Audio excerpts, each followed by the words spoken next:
Okay, so for the next step, right, our topic, we're going to look at adding summary properties, right? We talked a bit about summary properties even back when you were learning how to create intelligent views or useful views in SQL Server. Sometimes, you know, where you have separate fields, it's good to make an expression that concatenates things together into something that in a single piece of information can kind of express or identify a little bit more about the entity itself, right? And we'll look at other ways to clean up the UI. We've done a couple things we just talked about, and we'll look at some solutions for those. We'll also look at using a little bit of LINQ. Now, next week we'll have a lecture. We're going to start off talking about what this language integrated query is and learn a bit more about the syntax. But without having to have a tremendous depth of knowledge, we can see very quickly how useful it can be to help us present data, for example, in a drop-down list in a sorted order and things like that, right? And then that might be as far as we get today. Then we'll be looking at adding iValidatable object. It's an interface for any class that allows class level validation, right? We'll talk more about that in a couple minutes. And finally, the next big topic will be database error handling. But I don't know if we'll actually get that far today. We'll probably get through the first three. All right. Oh, well, I guess I could continue on in the PowerPoint up to that stage. Sorry. All right. So scaffolding, as we just were talking about, it's quite amazing that the system can just take my class and create these customized forms with data input controls and so on for the particular, you know, properties I've added to my class. That's called scaffolding. It's really good, but the code generated, you know, has some basic approaches to the CRUD operations that we need to improve on. That's where we'll actually find we want to add things like some try-catch blocks and things like that, because sometimes things do go wrong, right? So we'll look at making it more robust and also improve the quality of the presentation of the information as well, right? So summary properties, right? One of the issues we saw is that we were just getting the first name of the doctor. Well, that's very typical because any system that's trying to present data with a scaffolding arrangement, you know, it goes to any class and it assumes, well, the first text property I find, right, is probably the one to use to represent it. It's the best assumption it can probably make. And think of something like a department class.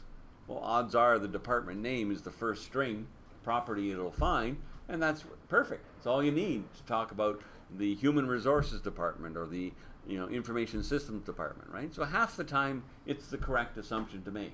And it's the best assumption it probably can make.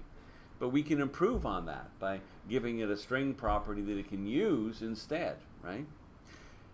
No, we don't always have to add a summary property to every class though, right? But if it proves useful, add more than one, right? Maybe in a given circumstance, you want to summarize a given entity in a different way. So, you know, feel free to add multiple summary properties if that's what works out.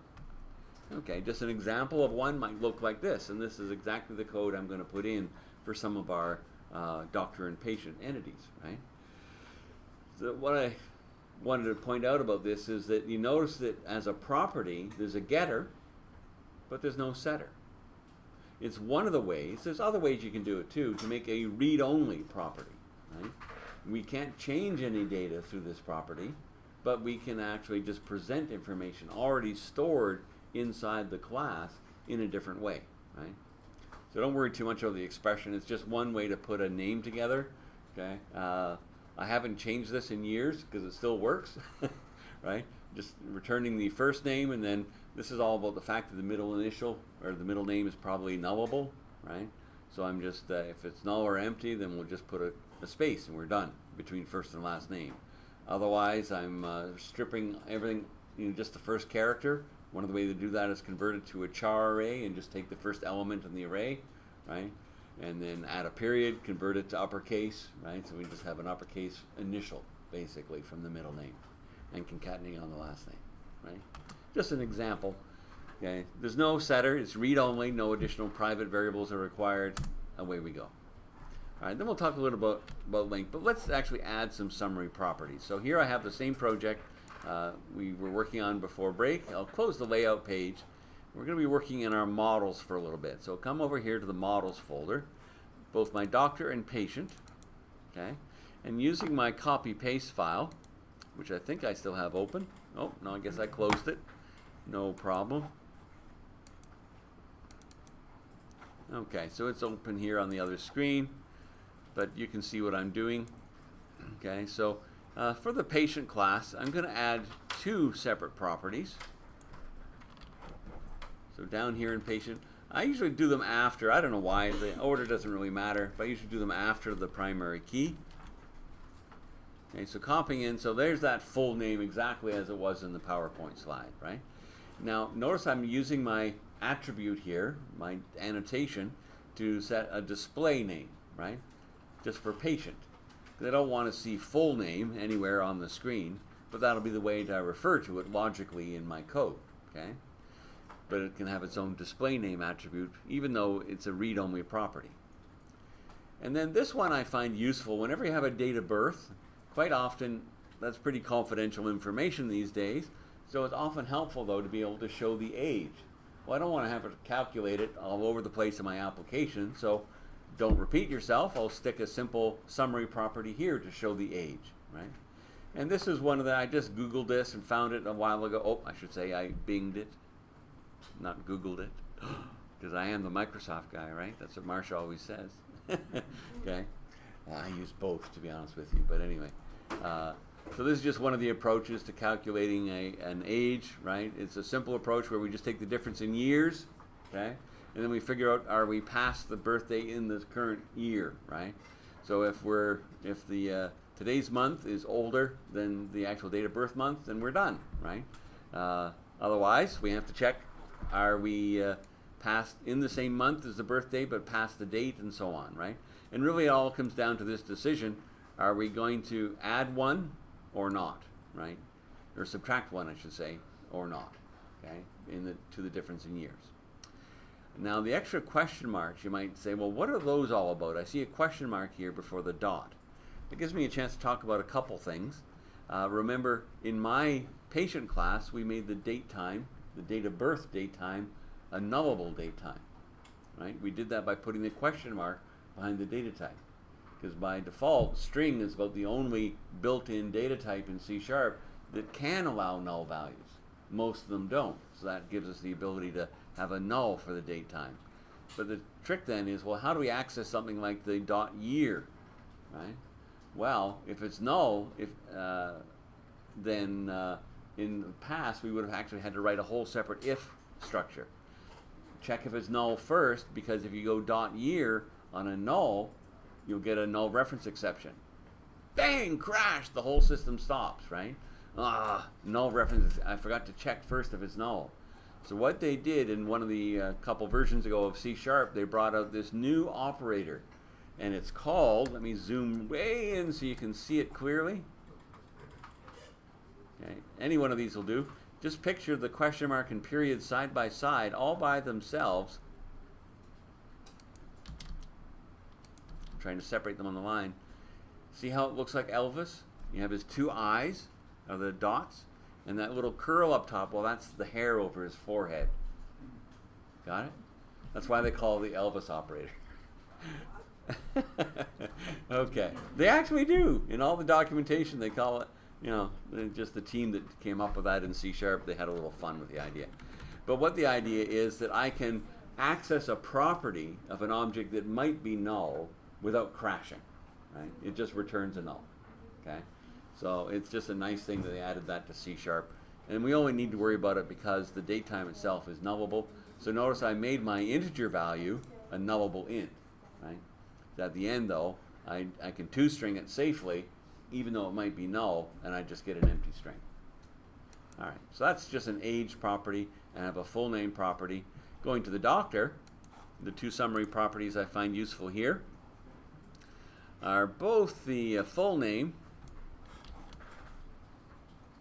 So I'll do the same thing. I'll go underneath the primary key.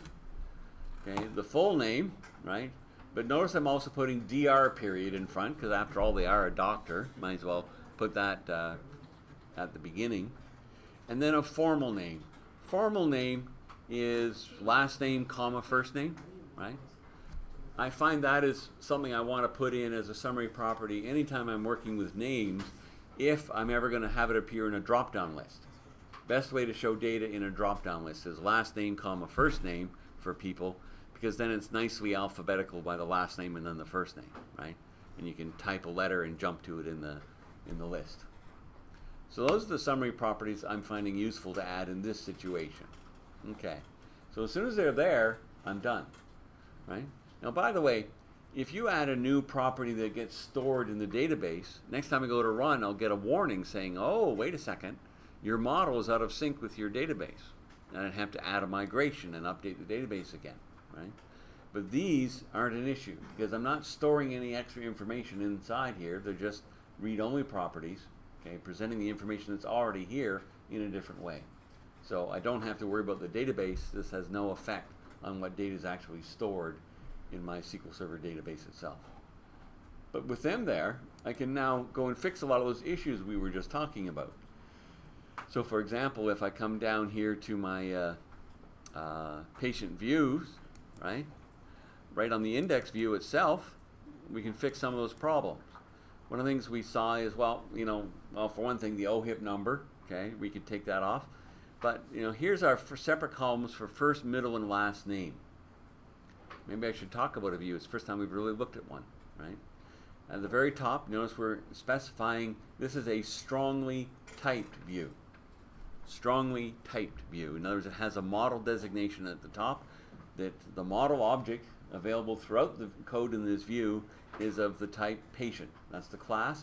But not only that, it's a collection, an IEnumerable collection of patients is passed as the model for this particular view. Okay, so that's the checked baggage we're passing over to the view, right? That's the big amount of data we're passing in our compared to the checked baggage at the airport. View data is like our carry-on. I've used that analogy with you before. Right? That's a bit of extra data we want to just pass over. It's not part of the actual model for the view, but we're passing that the title will be index, right? And that can appear then in the tab at the top of the page. Okay. Then this is just HTML. Notice there's no head or body tags, right? Because this gets inserted where it shows render body inside of our layout page. All the text that comes from this view. But what we have then, we have an action link here for creating a new, right? Notice that it specifies with this tag helper that the action is create. It doesn't have to mention the controller. If it doesn't, it's just assumed that it's the same controller we're working in. Here's the patient controller. So clicking on this link will just call the create action of the patient controller. And it's a GET request because it's just a hypertext link. Okay. Moving on, we have a table. Tables are allowed, yes, still. An HTML table is still the best way usually to show data in an HTML page, right? We shouldn't use tables anymore for layout control, but to present data, that's acceptable. So we have our header across the top, and here notice we have our HTML helper. Okay, this is the older method of writing Razor code with the @ symbol. HTML dot is an HTML helper that helps us make a display name for our model's OHIP number. Well, that's how it gets that display name equals attribute that I put on top of the property in the class, right? That's how it knows how to use it. Okay, so I have my first, middle, last name, etc. So you know what? I'm just going to use my new summary property. So I'll change first name to full name. And since I'm showing the full name in one column, I can actually remove these columns altogether for the middle name and last name, because that's all incorporated in the full name. So I'll just take those out. Now, whenever I make a change in the header, it should immediately go down to the body of the table here, which you notice is in a for each loop for each item in the model. Now, my model is a collection of patient objects, an IEnumerable collection, so each item is one patient, right? So we're basically adding a row here for each patient in a for each loop. Okay. But down here we have the HTML helper in our Razor code giving us a display control for each particular property. So again, I'll change first to full name, and I can delete the middle name and the last name. All right, so that's eliminated 3 columns down to 1, much more compressed on the screen, right? Now we said we can actually just remove the OHIP number, so I'll do that. I'll remove it from here, go back up to the header section, make sure I remove it there, because we can just leave that on the details. One of the reasons why we would do that is we can put different access privileges. on each page, right? So only people who are maybe a supervisor or administrator, right, would be able to actually go to the details page and get that confidential information. But it shouldn't appear on the general index that everybody can see, right? So now the date of birth, right? That's pretty private. So we want to leave that to the details page. It's already there. So, but instead, let's show the age. That's helpful, right? But it's not giving away that much in terms of personal information, although, you know, some people might disagree. Okay, about age, but that's okay. All right. So I'll change that. Come down here, make sure I change date of birth to age. And notice it is in the IntelliSense because I added it as a summary property, but as far as the system is concerned, it's a property nonetheless, right? Okay, what else? Maybe we talked about taking the phone number off, so I'll just delete that one, leave that to details, and away we go. All right, now, final issue, right? The doctor, okay? Notice what it's doing here is, remember each item, as we go through this for each loop, is a patient. Well, but we can go to the patient dot doctor, right? Because remember there's a doctor object contained as a navigation property inside the patient, and that way we can access all of the properties of the actual doctor object itself. But we don't want to show the first name, do we? We want, to just show you it's in IntelliSense, the full name of the doctor. So now that column, instead of showing the first name, will show the full name as well. I probably should come up here to, I can go doctor.fullname. Actually, I don't think this will change anything, but I did set a display property on the full name, so might as well. Okay, so that should make a big difference to our actual view. Just before I run this, so let me finish talking about this. So we have a for each loop, for every row will be added for each patient in our INumeral collection of patients in the model, right? At the end of the row, we have a series of links for each patient, right? So here we see the action is specified edit, details, delete. So this will be a link to pass information requesting those different actions. But we're also adding an ASP route ID. In other words, in our mapping, okay, for routes, we have the controller name, the action name, and optionally, we can pass an integer, an ID, right? So the route ID we're passing comes from the item, which is the individual patient, their primary key, right? So when I click details, it will also pass the ID of the patient, and that'll allow me to actually pull up the correct record and show the details for that patient. And that's all there is to the rest of the view. So let's run this now.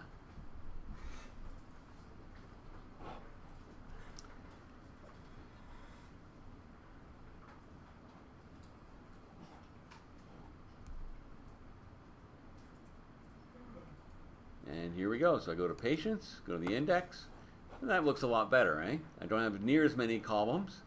Okay, I have this nice expression of the full name of the patient in this column, just showing the age, not the actual birthday, so it's a little harder to steal their identity, right? But if I go to detail, then it shows the full name of the doctor.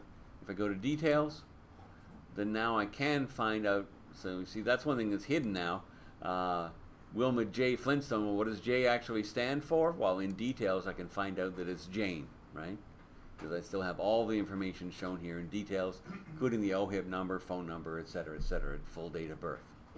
Oh, look at that though. Doctor, it still just says Gregory here.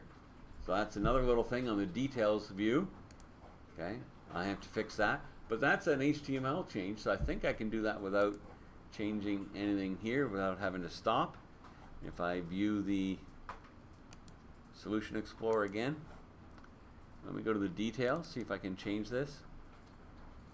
Come down here to, notice it's using a slightly different, this is a description list. This is the HTML structure that it's using in our scaffolded page here.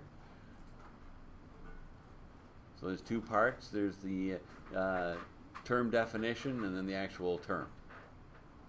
Right, so near the bottom should be, there's the doctor. So instead of first name, I'll show the full name of the doctor there as well.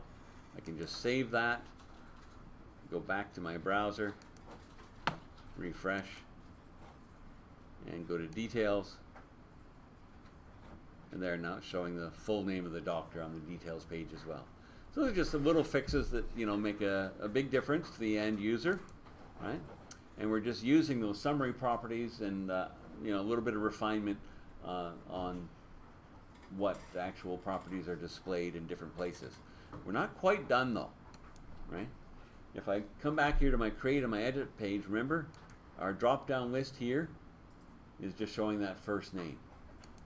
So that kind of gets into our next little topic. So let me just stop running for now.